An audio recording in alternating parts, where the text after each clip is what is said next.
അപ്പോൾ ഇതാണ് നമ്മുടെ നീറ്റ് കക്ക. അപ്പോൾ ഇതിന് നമ്മൾ നിലത്തിടും, എന്നിട്ട് ചൂടുവെള്ളം ഒഴിച്ച് നീറ്റി കുമ്മായാക്കണം. എന്നിട്ട് വേണം നമുക്കിത് വാഴയ്ക്ക് എടുത്തു വെച്ച കുഴിയിൽ കൊണ്ടിടാൻ വേണ്ടിയിട്ട് കേട്ടോ.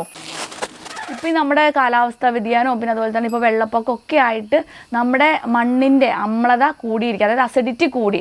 അപ്പോൾ നമുക്ക് ഈ ഒരു pH ബാലൻസ് ചെയ്യണം. അതിന് വേണ്ടിയിട്ട് ഏറ്റവും ബെസ്റ്റാണ് നമ്മൾ ഈ കുമ്മായ ഇടുന്നത് കേട്ടോ. കാരണം pH ബാലൻസ് ചെയ്താൽ മാത്രമേ നമ്മൾക്ക് ജൈവവളം നമ്മൾ ഇട്ട് കൊടുക്കുന്ന വളമൊക്കെ നമ്മുടെ വാഴയ്ക്ക് വലിച്ചെടുക്കാനും നന്നായിട്ട് വളരാനും നല്ല കൊല നൽകാനും സാധിക്കത്തുള്ളൂ. അപ്പോൾ അതുകൊണ്ട് അതിൻ്റെ ഫസ്റ്റ് സ്റ്റെപ്പാണ് നമ്മൾ റെഡിയാക്കി വെച്ചിരിക്കുന്ന കുഴിയിൽ ഈ ഒരു കുമ്മായം ഇട്ട് വെക്കുക. അതൊരു ഒരാഴ്ച ഇട്ട് വെച്ചിട്ടുണ്ടെങ്കിൽ ഓൾമോസ്റ്റ് സെറ്റാവും, നമ്മുടെ pH ഒക്കെ ബാലൻസ് ആവും. അതിന് ശേഷമാണ് അവിടെ നമ്മൾ വാഴങ്ങന്ന് നടുന്നത്. അപ്പോൾ നമുക്കിനി ഒന്ന് കുമ്മായാക്കിയാലോ.